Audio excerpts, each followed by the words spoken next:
नमस्कार दोस्तों, आइए शुरू करते हैं आज की कहानी। एक छोटे से गांव में एक लड़का रहता था। वह जो भी काम करता उसमें विफल हो जाता। उसका परिवार मिट्टी के बर्तन और लकड़ी के खिलौने बनाकर अपना पेट पाला करता। पूरे गांव में ना तो उसके साथ कोई खेलता और ना ही कोई उससे बात करता।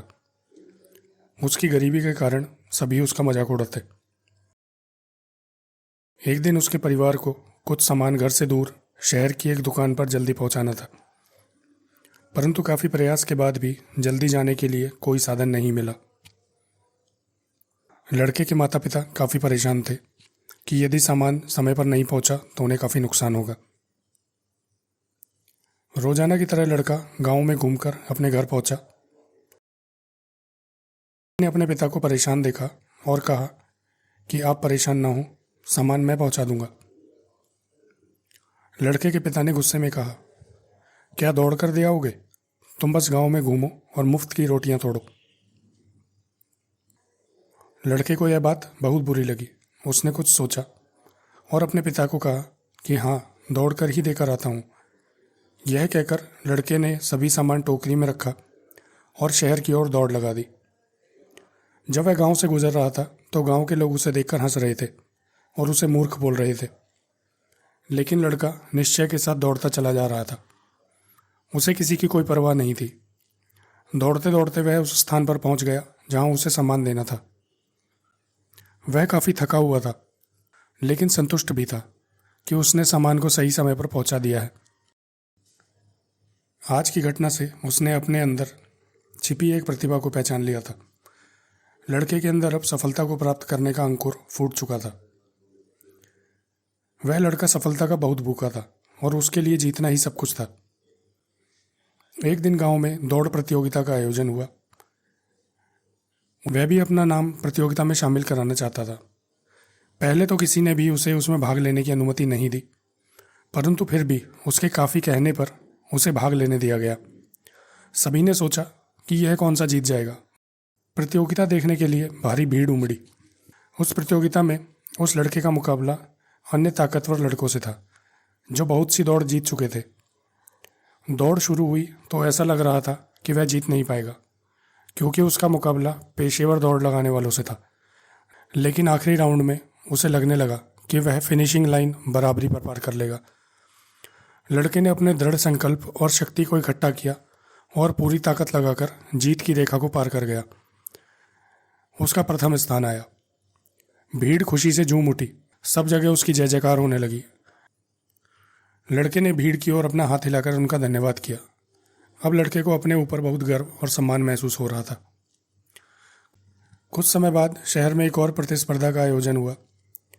इस दौड़ में कई ताकतवर युवा और अनुभवी दौड़ने वाले लड़के आए।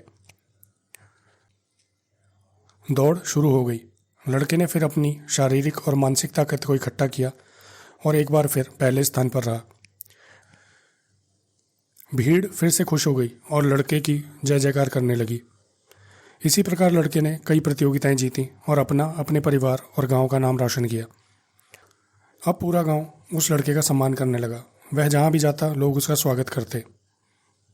उसने एक नया घर भी बनवा लिया। उसके परिवार की गरीबी भी दूर हो चुकी थी। उसने सभी सुख सुविधाओं की वस्तुएं खरीद ली थीं, परंतु उसमें अब एक परिवर्तन आने लगा था। वह था घमंड। वह धीरे धीरे घमंडी होने लगा। वह गांव वालों को छोटा समझने लगा। अब वह किसी के यहाँ नहीं जाता था, किसी से सीधे मुंह बात भी नहीं करता था, किसी से भी झगड़ा कर लिया करता और अपने पैसे व रुतबे का रौब दिखाता। गांव के लोग उससे परेशान रहने लगे और उसको सबक सिखाने की सोचने लगे। गांव के लोग अब किसी ऐसे व्यक्ति को ढूंढने लगे जो उस लड़के को दौड़ में हरा सके और उसका घमंड तोड़ सके। ढूंढते हुए वे एक गांव में जा पहुंचे जहां एक व्यक्ति खेतों में काम कर रहा था। सभी ने सोचा रुककर थोड़ा आराम कर लिया जाए और इस व्यक्ति से ही पूछा जाए कि क्या तुम्हारे गांव में ऐसा कोई है जो दौड़ जीतने में माहिर हो और जो उस लड़के को हरा सके। जब उस व्यक्ति से पूछा गया तो सारी बात सुनने के बाद उस व्यक्ति ने कहा, उस लड़के को तो मैं ही हरा दूंगा। लोग आश्चर्यचकित होकर उसकी ओर देखने लगे। वे यह सोच रहे थे कि यह तो खेत में काम करने वाला हमारे जैसा आम आदमी है, यह उसको कैसे हरा देगा।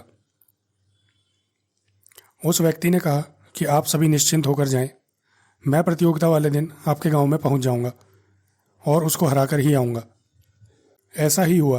प्रतियोगिता वाले दिन वह आदमी समय पर गांव में पहुंच गया। जब लड़के ने अपने प्रतियोगी को देखा तो वह हंसने लगा और बोला, कहाँ से पकड़ कर लाए हो इसे, ये तो 1 मिनट भी नहीं दौड़ पाएगा। अब लड़के ने अपने घमंड में कहा कि यदि ये आदमी जीत गया तो मैं हमेशा के लिए गांव छोड़कर चला जाऊंगा। जब दौड़ शुरू हुई तो लड़के ने उस आदमी को कमज़ोर समझकर अपना पूरा प्रयास और ताकत नहीं लगाई और उस आदमी से हार गया। यह देखकर गांव वाले हैरान हो गए। तभी उस आदमी ने कहा कि हारता वही है जिसे अपने आप पर घमंड हो जाता है। मैं यह बात समझ गया था और दौड़ लगाने आ गया। घमंडी का सिर हमेशा नीचा होता है। हमारा घमंड हमें आगे नहीं बढ़ने देता। आप सभी लोग देख रहे हो कैसे घमंड एक ताकतवर को भी कमज़ोर बना देता है। यदि जीवन में हमें आगे बढ़ना है तो घमंड को छोड़ना होगा। दोस्तों, इस कहानी से हमें यह शिक्षा मिलती है कि जीवन में आप कुछ भी बन जाओ, लेकिन आप सदैव अपने जीवन में सरल रहें। यदि आप सरल नहीं हैं तो आपको अपने जीवन में कठिनाइयाँ आने लगेंगी, आप समाज से अलग हो जाएंगे और हार का सामना करना पड़ेगा। ऐसी और भी कहानियाँ सुनने के लिए हमारे चैनल को लाइक, शेयर और सब्सक्राइब करना ना भूलें। आपका बहुत बहुत धन्यवाद।